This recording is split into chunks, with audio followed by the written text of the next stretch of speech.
Ce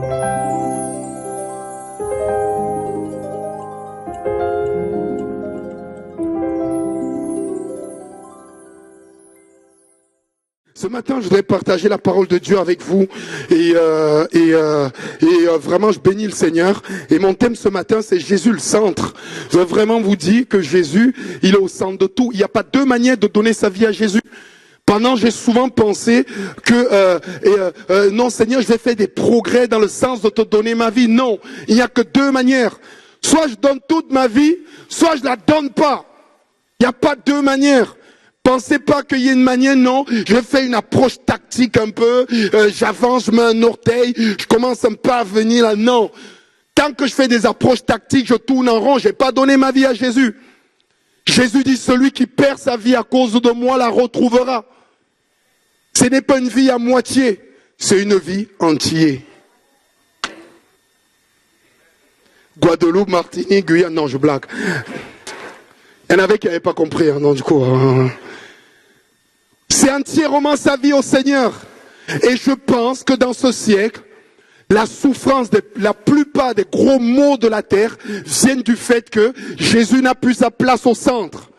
Et parfois, il n'a plus sa place au centre des cœurs qui ne le connaissent pas. Et il n'a plus sa place au centre des chrétiens qui sont là et qui viennent et qui ne donnent pas toute leur vie à Jésus. La plupart des problèmes de notre vie viennent du fait que Jésus n'a pas toute la place. Nous ne vivons pas pour lui, nous vivons pour nous.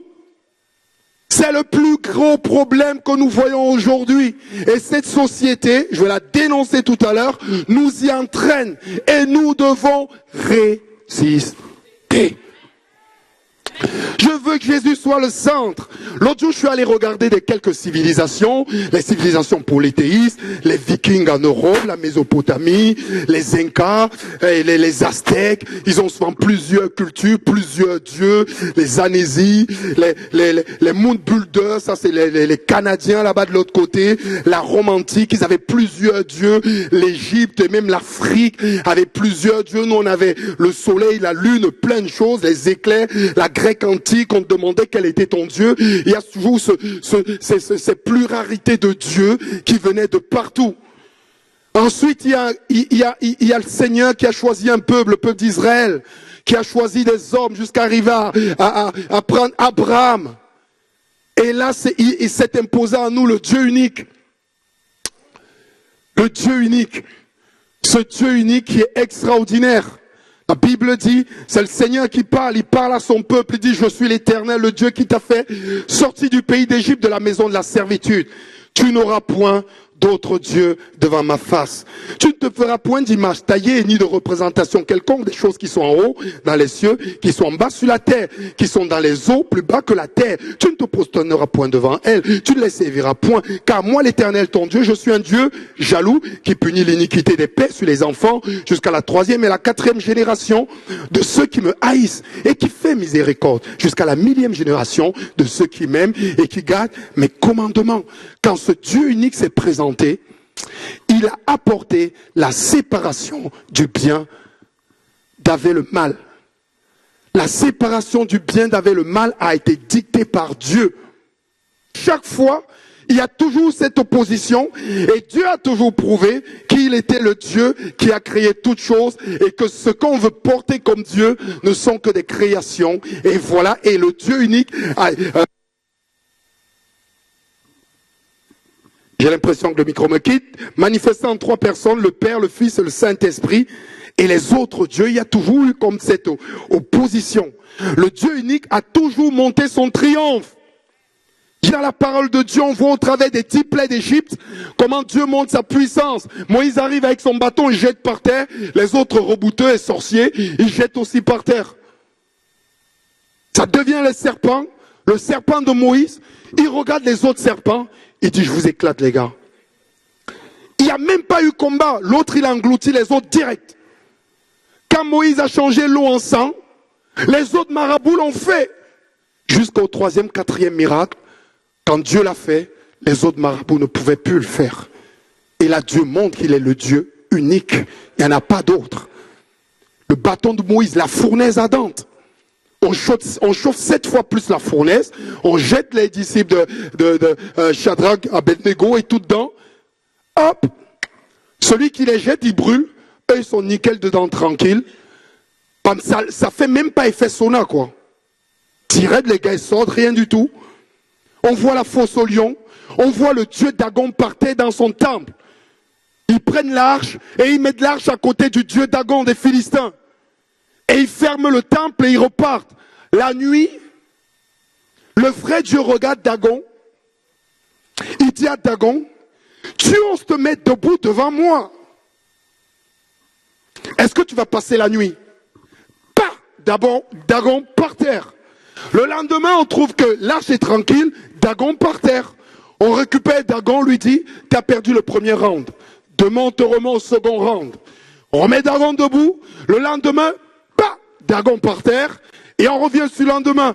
Dieu a toujours montré qu'il est le Dieu unique, le seul que nous devons suivre. Jésus qui marche sur l'eau, Lazare qui sort du tombeau, la multiplication des pains, le plus grand miracle, la résurrection de Christ. Il a toujours montré qu'il est le Dieu unique. Mais ce que je pense, alors qu'on a passé la société polythéiste et qu'on s'est centré sur le Dieu unique, l'Europe a été envahie par l'évangile, l'Afrique a commencé à être envahie, l'Amérique et tout, on voit vraiment que tout est centralisé et que le nom de Jésus vraiment apparaît comme le nom le plus connu, le point zéro en mathématiques, celui qui définit le moins, le plus l'infini. On vit un siècle bizarre. Dis à ton voisin, on vit un siècle bizarre. Aujourd'hui, on assiste à la consécration de l'homme-dieu. Le Dieu devient l'homme. On a passé les idoles au tonnerre, la lune et les étoiles. Aujourd'hui, on passe à l'existence de l'homme qui veut devenir Dieu. Et c'est ça que je suis en train de combattre. Que ce phénomène, cette maladie qui atteint l'humanité ne puisse nous atteindre. Le serpent dit à la femme, vous ne mourrez point. Ce n'est pas vrai si vous prenez l'arbre de la connaissance du bien et du mal. Mais Dieu sait que le jour où vous en mangerez, vos yeux s'ouvriront et vous serez comme des dieux, connaissant le bien et le mal. Et on dit à l'homme, tu seras comme un Dieu. Et c'est le mensonge le plus criant de la terre aujourd'hui. Et qui se cache derrière ça? C'est Satan.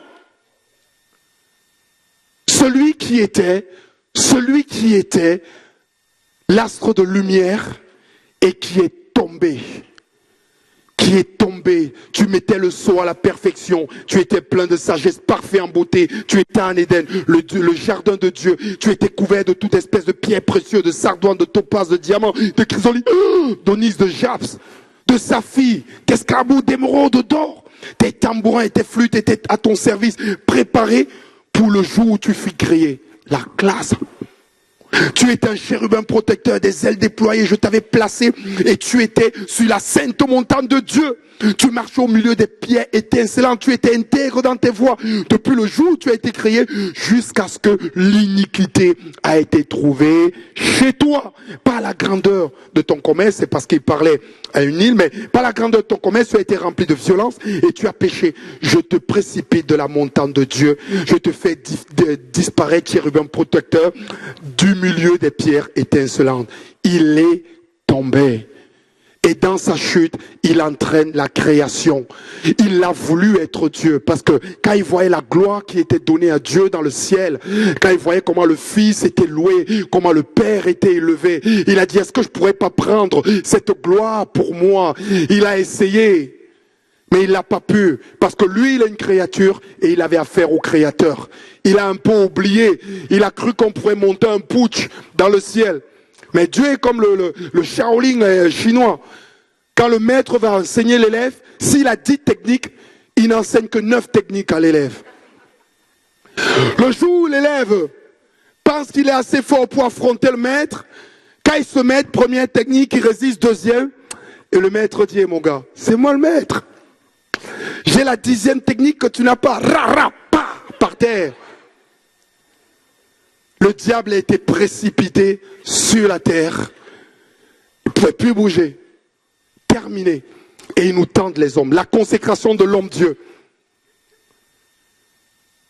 La consécration de l'homme-dieu.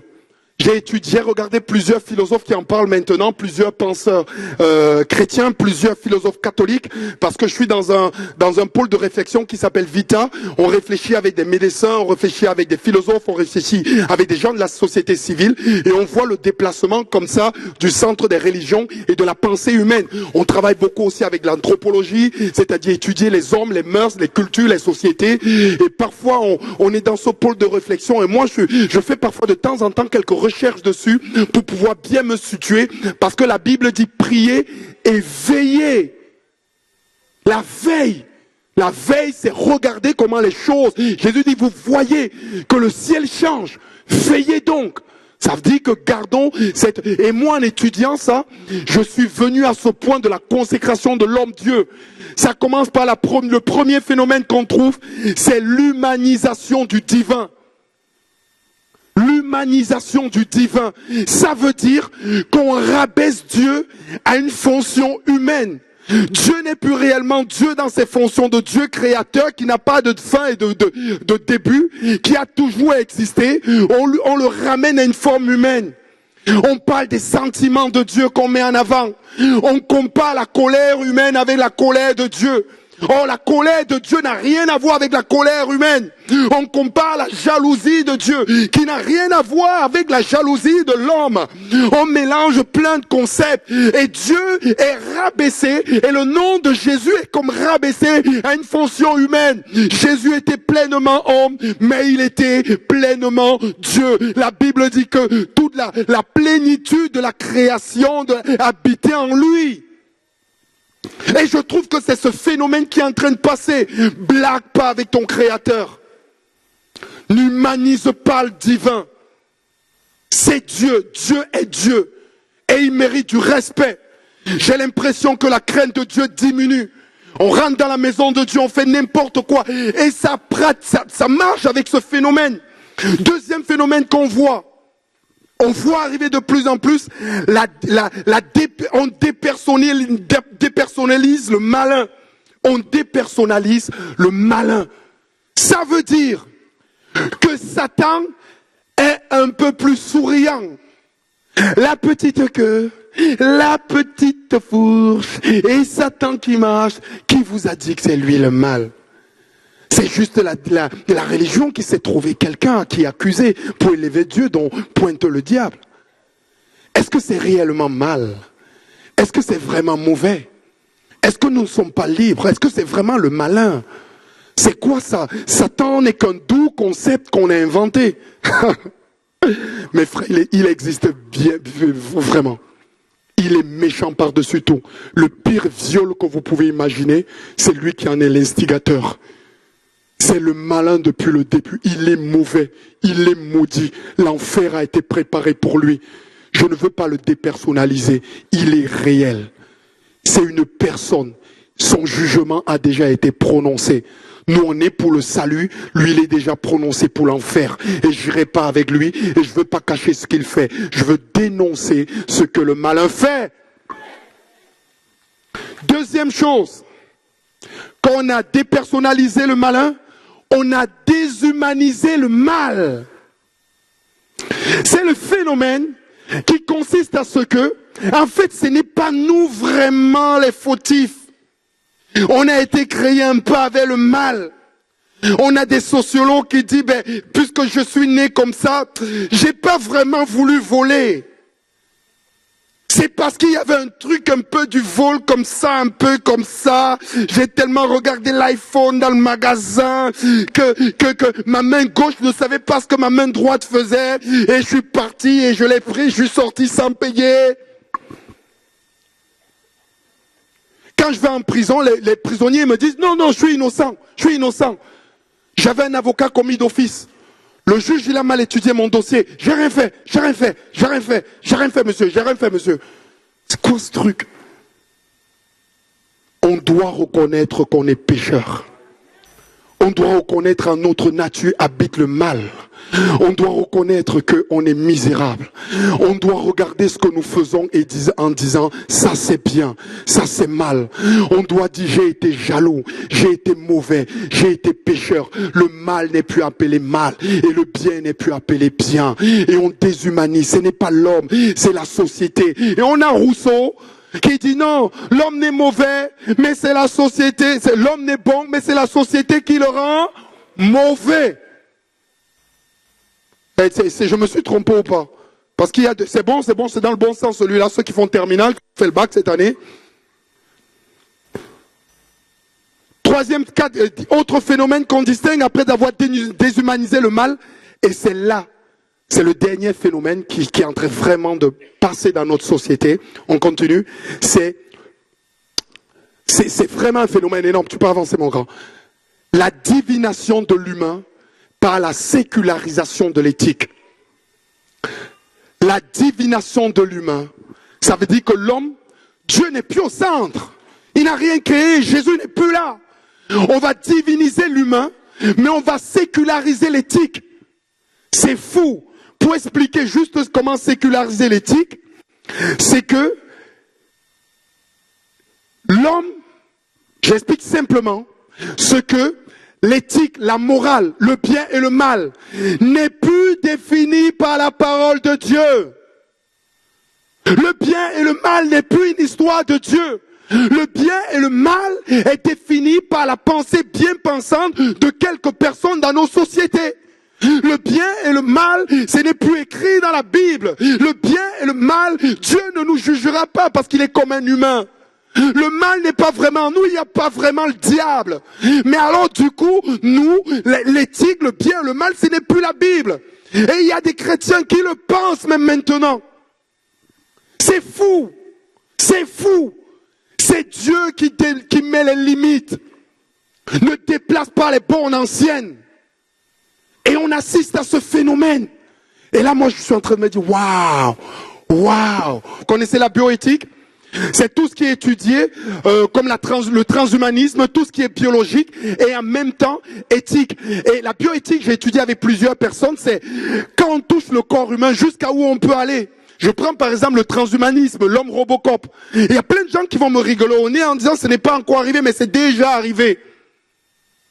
Google vient d'investir plus de milliards de dollars pour l'étude. C'est un chrétien c'est un Français plutôt, qui a été prix Nobel de la nanotechnologie. Il a étudié des puces qui sont tellement petits, le plus petit ordinateur. Maintenant, bientôt dans quelques années, quand quelqu'un aura mal au genou, on pourra l'ouvrir le cerveau, mettre une petite puce qui commande son cerveau et qui marche avec son genou. On sera l'homme augmenté. Mais jusqu'à où?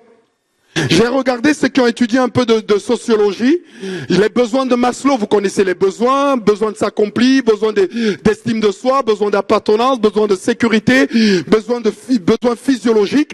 Ils viennent d'inventer un autre besoin pour sanctuariser l'homme, besoin d'éternité. Parce qu'on trouve que le diagramme de Maslow n'est pas complètement plein. Le besoin d'éternité, c'est quoi? Ça veut dire qu'on doit réfléchir à vivre éternellement. Vous avez entendu parler de la cryogénie? Quand quelqu'un meurt, on va le glacer son corps et on le met dans un espèce de sas et on ne sait pas quand les recherches vont avancer. Peut-être que ce genre de personne pourra revenir à la vie, mais ils sont complètement boulés. Hein. Ils pensent que ça va se faire, quoi. C'est juste incroyable. C'est juste fou. Moi, je meurs, j'étais moi en route, c'est pas un problème. Le Seigneur me prendra. Et il y a ce besoin. Nos êtres immatériels, notre âme, notre esprit, sont abandonnés à la méditation apaisante. Tout le monde maintenant, pour l'âme et l'esprit, on n'a plus besoin d'une église. On a besoin de méditer. C'est le truc hype maintenant, dans les boulots quand tu arrives. Allez, médite. C'est méditer. Moi, j'ai dû me fâcher. Dans l'école de ma fille, je mets ma fille à l'école et la maîtresse, tout est interdit de Dieu, tu parles jamais de Dieu et tout. Elle a affiché le code éthique du ministère de l'Éducation. Sauf qu'elle s'est tapé 2 mois d'Halloween. Elles ont fait même des doigts de sorcière aux gamines. Ensuite, je prends le cahier de présence de ma fille, je vois qu'elles ont fait, ils ont fait 4 ou 5 cours de yoga. Je prends rendez-vous à la maîtresse, je dis, hey, madame, vous mettez qu'il n'y ait pas de religion, moi je suis pasteur, vous m'invitez jamais. Et vous les enseignez le yoga qui est une religion. Elle fait, non, le yoga n'est pas une religion, hein. C'est une façon d'être. Je dis, si madame. Elle appelle les inspections académiques et on lui confirme que c'est une religion et qu'elle sera blâmée la prochaine fois. Je dis, alors madame, vous enseignez Halloween, ma fille elle ne dort plus la nuit parce que c'est que les sorcières qu'on étudie. Au lieu d'étudier l'amour de Dieu et son affection pour les humains, vous étudiez les sorcières. Ensuite, vous tapez 4 cours de yoga à ma fille. C'est quoi ce truc, madame? Ça, c'est une maîtresse, mais dans l'autre école. L'autre maîtresse, elle dit à mon autre fille, ça c'est des attaques terribles, quoi. Elle dit à l'autre fille de dessiner un caillou, et dans ce caillou, de poser la main dessus et fermer les yeux quand on est en douleur, quand on a une détresse. Maman, c'est quoi ce truc en France où il devient fou plus que les Africains, mon gars? Hey, c'est pas les Blacks, hein, c'est pas les Guadeloupéens ni les Haïtiens, hein, c'est les Blancs. Ce sont les Blancs qui font ça. C'est quoi ce truc? Je vais voir la maîtresse et dire, hey, madame, vous dites à ma fille de fermer les yeux, d'imaginer un caillou et de poser la main. Mais madame, quand je ferme les yeux, je commence à imaginer, je rentre dans le monde spirituel. Mais vous amenez ma fille dans le monde spirituel et vous ne savez pas à quel esprit vous donnez ma fille. Et elle me fait, mais monsieur, faites-nous confiance. Maman, vous faites confiance à vous? Non! Tout est fondé sur le bien-être humain aujourd'hui. Enrobé par l'amour philéo. L'amour. L'amour. Toutes les émissions, on doit toujours te faire pleurer.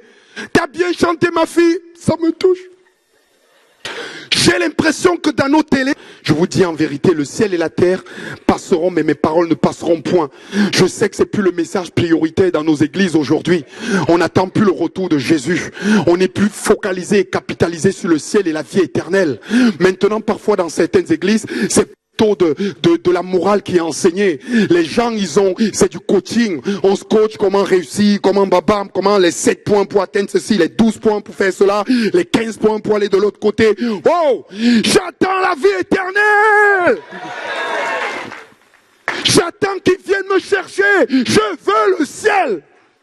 La Bible dit que les hommes, ils glorifient l'or. Et la valeur de l'or boursière aujourd'hui, et de ceci. La Bible dit qu'au ciel, l'or ne sera pas en haut, l'or sera sur la terre et on marchera dessus. J'attends le ciel. J'attends pas la terre. Le jour où j'ai été sauvé, le premier livre que je suis allé lire, c'est l'Apocalypse. Ça m'a motivé. J'ai dit, Seigneur, je vais louper ça. J'ai donné ma vie pour attendre ce jour-là. Ça fait 25 ans que j'attends, je continue encore d'attendre. Mon être est focalisé sur la vie éternelle. Ça ne dure pas 40 ans ou 60 ans, 70 ans, c'est éternellement. Au commencement était la parole était avec Dieu. Elle était au commencement avec Dieu. Toute chose qui a été faite par elle. Rien de ce qui a été fait n'a été fait sans elle. Elle était la vie, la lumière des hommes. L'éthique sera toujours définie par la parole de Dieu. On voudrait aujourd'hui que l'église soit centrée sur l'homme. Moi, je refuse. On voudrait aujourd'hui qu'on vienne à l'église juste pour nos besoins, nos problèmes et nos soucis. Non, non. On voudrait que l'église élève l'homme. Non, non, non, non. Que l'église travaille pour le bien-être de l'homme seulement. Non. Non, non à l'homme Dieu. Oui à Jésus. Non à l'homme Dieu. Oui à Jésus.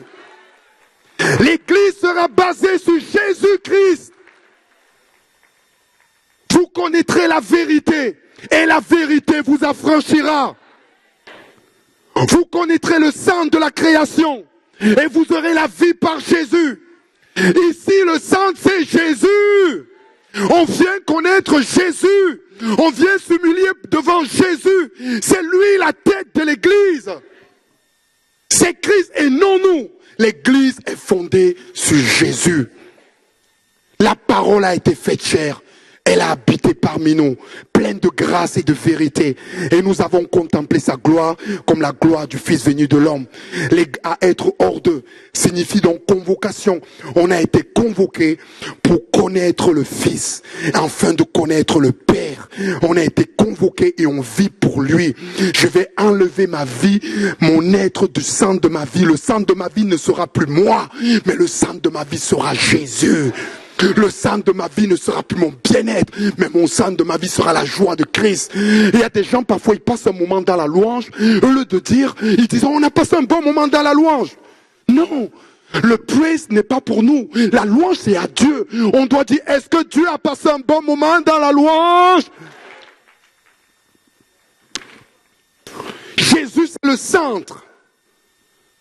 L'église, c'est pour Jésus. Une acquisition par son sang.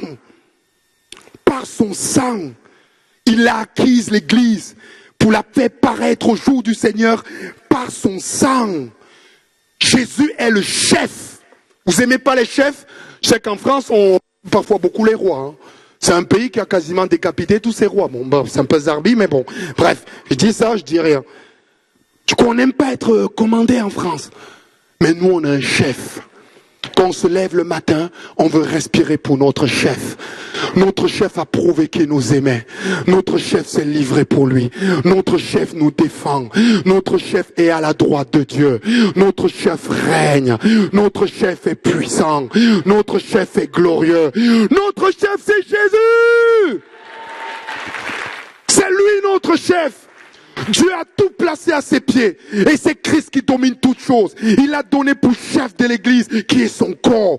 En lui habite la plénitude du Dieu qui remplit tout en tous. Jésus est la tête du corps. Le mari est le chef de sa femme, comme Christ est le chef de la tête de l'église qui est son corps et dont il est le sauveur. Je ne répète pas la première phrase parce que je sais que ça pose des problèmes. Je passe dessus, mais je dis rien. Mais le Christ est chef, la tête de l'église, qui est son corps. Je laisse les maris et les femmes régler le truc à la maison. Moi, je continue. Merci Seigneur, donne-moi la sagesse. Jésus est la pierre angulaire. Vous avez été édifiés sur le fondement des apôtres. Jésus lui-même était la pierre angulaire, la pierre principale de l'angle. Dieu ne juge personne, mais il a remis tout jugement au Fils, afin que tous honorent le Fils comme il honore le Père. Celui qui n'honore pas le Fils n'honore pas le Père qu'il a envoyé. Enlevez le centre de votre vie par rapport à vous.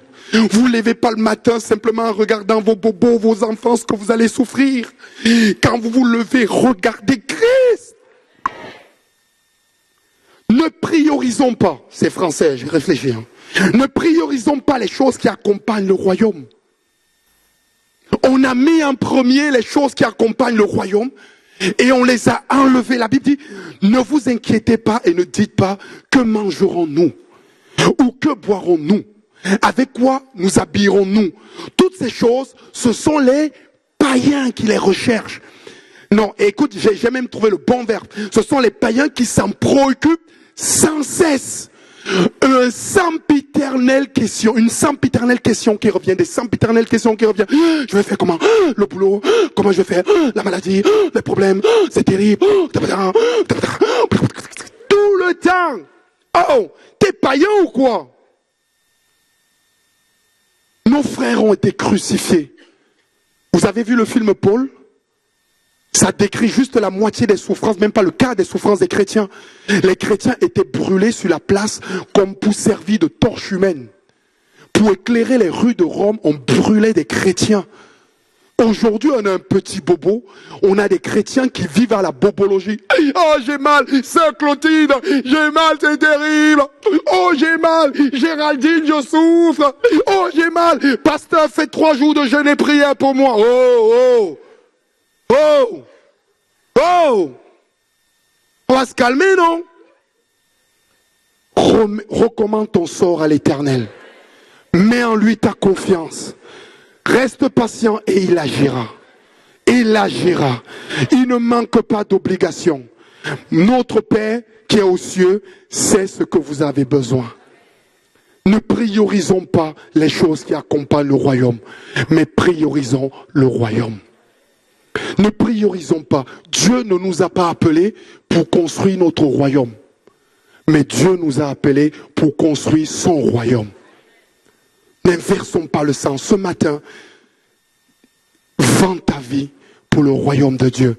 Dépose tout à Jésus. Mets-le au centre de ta vie. Ne priorisons pas les choses données en plus.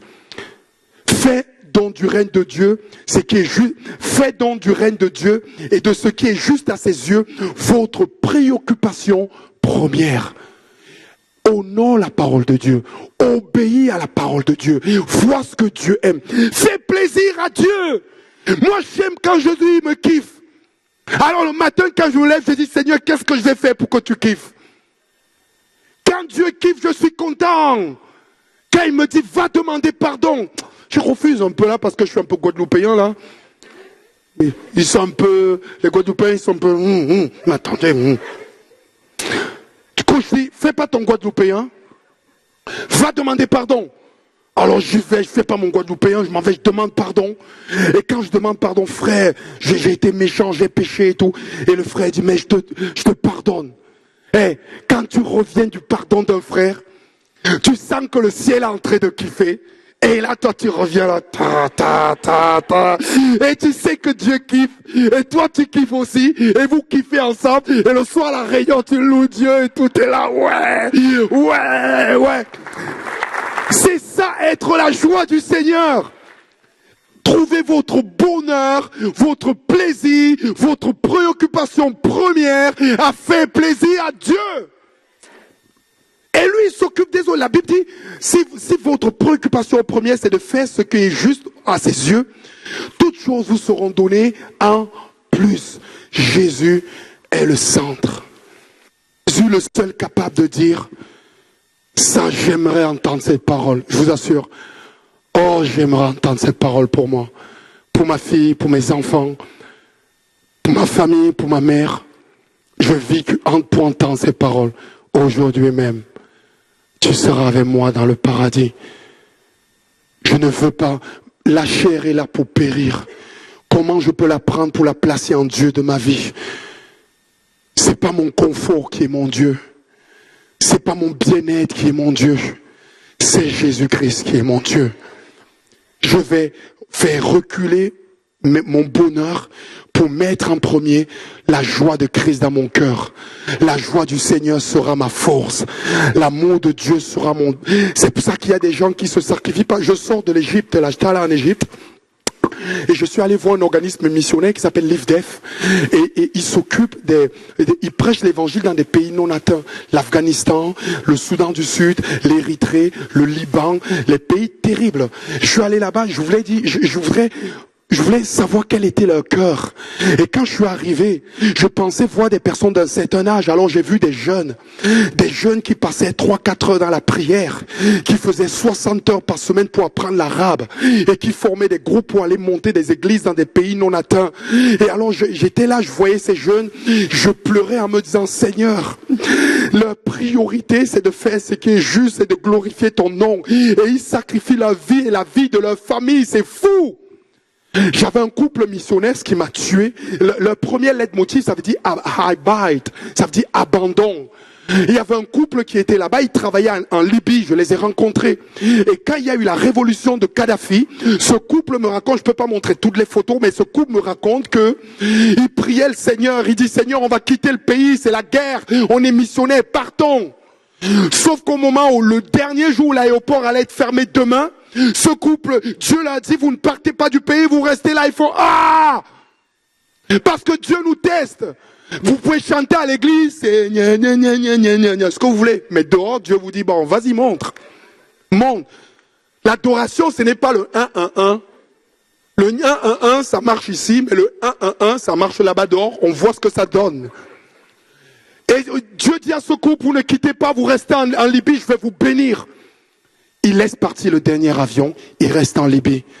Ils disent que lorsqu'on a fait ça, la présence de Dieu s'est déplacée sur nos vies. La guerre a commencé et ils ont commencé à parler aux voisins, à évangéliser aux gens de tout leur quartier, à parler de Jésus. La nourriture ne manquait pas. Dieu permettait toujours qu'ils aient à manger. Un jour, l'eau s'est coupée. L'électricité, l'eau s'est coupée, l'eau de la ville, à cause de la guerre, les canalisations coupées, il n'y a plus d'eau. Ils ont bu tout ce qu'ils avaient pu prendre, il n'y en avait plus. Et alors une nuit, il dort. Et Dieu lui montre une vision en disant, va devant chez toi, creuse, fais un puits, il y a de l'eau. Il se lève, il prend tout le matériel, il commence à creuser. On lui dit, Baba, qu'est-ce que tu fais là? Il dit, mais Dieu m'a dit qu'il y a de l'eau aussi, je creuse. Souvent, il y en a qui ont un peu de foi, qui disent, on ne sait jamais. Il y a d'autres qui font, on va voir. Il a creusé, il a tout mis, il a continué à prier. Et l'eau est venue. Le voisin a creusé la même chose à côté, il n'y avait rien du tout. Parce que Dieu ne lui avait pas dit.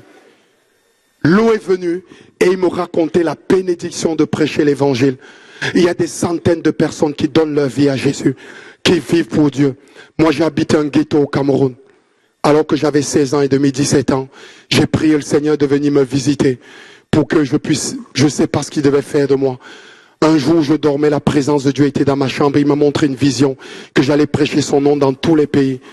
Je ne savais pas comment j'allais faire. J'habitais le ghetto. Quelques années après, tout s'est ouvert. Je me suis retrouvé en France dans un village. J'habitais dans les Landes. Je l'ai écrit dans le livre que j'ai mis là. Et dans les Landes, il y avait 300 habitants. J'étais le seul noir. Les gens faisaient, j'aime pas les noirs, mais toi je t'aime bien. Et j'ai habité là-bas. C'était juste incroyable. Et j'ai commencé à écrire des chants comme si je voyais toute la jeunesse de France se lever. Et quelque temps après, on a fait un rassemblement de jeunes sur Paris à Vaujours. Je me rappelle pas, je sais pas si t'étais là. T'étais là. Voilà, j'ai des preuves. Et j'ai chanté juste un chant. Il y avait peut-être 1500 personnes et le Seigneur me rappelait la vision. Ceux qui se donnent entièrement au Seigneur, Dieu les utilise pour les miracles, pour l'action de Dieu. J'ai quitté mon ghetto. Je me suis retrouvé à France 2 devant Delarue et je lui ai parlé de Jésus. Entre le ghetto et de la rue, il y a le Saint-Esprit, il y a Dieu. Et ceux qui s'abandonnent à Dieu voient sa gloire. Ça ne m'a pas empêché de vivre. Est-ce qu'on peut prier ce matin? Demandons au Seigneur sa grâce. Jésus va être au centre de l'église, au centre de ta vie, au centre de ton être, au centre de ta personne. L'humain veut prendre la place de Dieu et cette société veut que nous élevons des hommes. Il prépare l'antéchrist qui va se lever comme un homme et qui va prendre la place de Dieu dans cette humanité. Il va même essayer de tenter les élus, si cela était possible, dit la Bible. Mais nous voulons Jésus au centre. La plus grande souffrance de ta vie, c'est que Jésus n'est plus au centre. Le plus grand malheur de ton être, c'est que Jésus n'est plus au centre. Le plus grand malheur de ta personne, c'est que Jésus n'est plus au centre. Ton travail est devenu au centre. Ta maison est devenue au centre.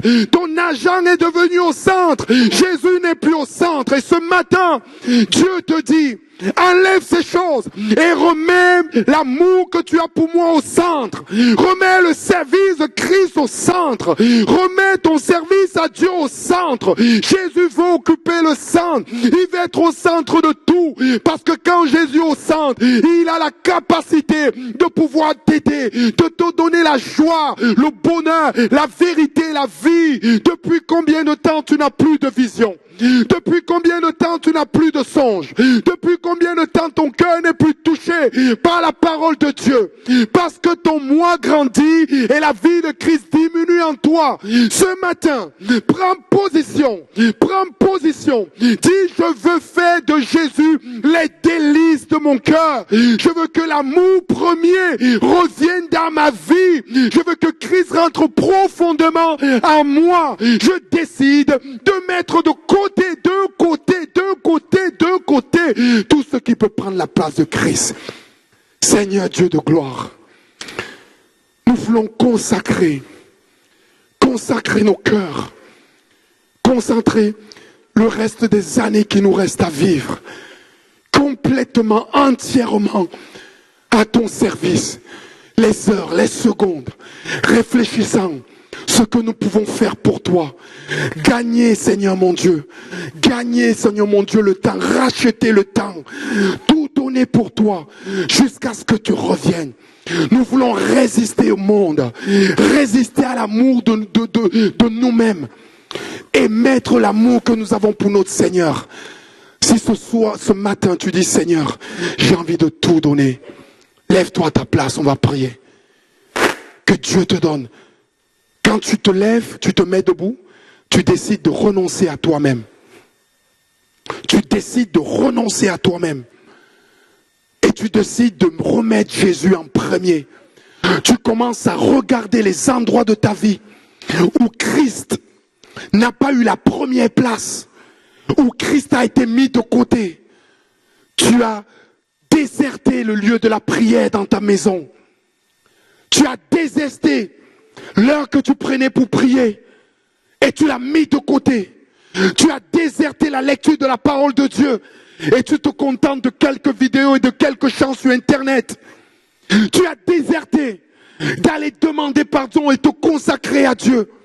Et la faiblesse est rentrée dans ta vie. La tristesse a commencé à envahir. Tes sentiments ont pris le pas sur les versets pionniers de Christ. Alors ce matin, en te levant, tu décides de reconquérir le terrain que Christ avait mis dans ta vie. Tu vas commencer à prendre de l'ampleur dans la vie spirituelle. Tu vas commencer à gagner des combats. Tu vas repousser l'ennemi de ton âme. Tu vas commencer à prier. Les choses vont bouger dans ta famille. Tu vas voir les choses au travail. Des gens transformés par la puissance de ta prière. Une vie consacrée. La Bible dit que Dieu aimait les Nazaréens. Il aimait les gens qui se consacraient à eux. Ceux qui changeront le monde aujourd'hui, ça sera ceux qui auront un esprit différent. Tu vas te reconsacrer à jeûner, à prier, à chercher Dieu. Pour ta vie, pour ton mariage, pour ta maison. Tu vas arrêter de mal parler de tes enfants, de mal parler de ton mari. Tu vas prier pour eux. Et tu vas dire, Seigneur, ma vie est à toi. Tu vas réfléchir ce soir en rentrant. Tu dois te demander, mais qu'est-ce que je peux faire pour te donner toute ma vie? Jésus dit, suis-moi. Suis-moi et je te ferai pécheur d'hommes. Suis-moi. Suis-moi. Dieu n'est pas là pour te suivre, mais toi tu es là pour suivre Dieu. Alors que quand tu es debout, commence à prier le Seigneur. Dis, Seigneur, tout pour toi, rien pour moi. Tout pour toi, Seigneur, rien pour moi. Seigneur mon Dieu, au nom de Jésus, je te prie pour ton Église. Seigneur, parfois ton Église paraît fragile. Seigneur, parfois ton Église paraît frêle. Mais ton Église ne compte pas sur elle-même. Ton Église a un chef. Ton Église a un corps. Ton Église a une tête. Ton Église a un époux. Ton Église est solide. Parce qu'elle n'est pas construite sur l'entendement humain. Elle est construite sur le roc. Seigneur, je te prie au nom de Jésus, afin que les vies qui sont debout, les cœurs qui sont levés, les âmes qui crient à toi, je prie au nom de Jésus pour une consécration nouvelle. Seigneur, pour un renouvellement, Seigneur, de l'esprit en eux. Je prie pour une force de Dieu. Je prie pour ton amour en eux. Je prie pour ta force. Seigneur, je prie au nom de Jésus que toutes les idoles, tout ce qui a pris la place de Dieu, tout ce qui a pris ta place, le moi, Seigneur, les objets, les occupations, soient mis de côté au nom de Jésus. Seigneur, mets en lumière les idoles, afin qu'ils soient mis de côté. Seigneur, tu nous as choisis avant la fondation du monde. Tu nous as choisis avant que la terre n'ait terre, pour que nous t'appartenons. Seigneur, je prie au nom de Jésus, afin que nous soyons consacrés à toi, que tu puisses prononcer ces paroles, rien ne les ravira de ma main. Je prie au nom de Jésus, qu'à partir d'aujourd'hui, la prière, la consécration, la vie spirituelle, le Saint-Esprit envahissent les maisons, les cœurs, ce vent doux et léger qui remplit ton Église. Je prie, Seigneur, au nom de Jésus, que tu relâches, que tu relâches, que tu relâches, que tu relâches, que tu relâches ta présence, Seigneur. Amen, amen. Merci Jésus, amen.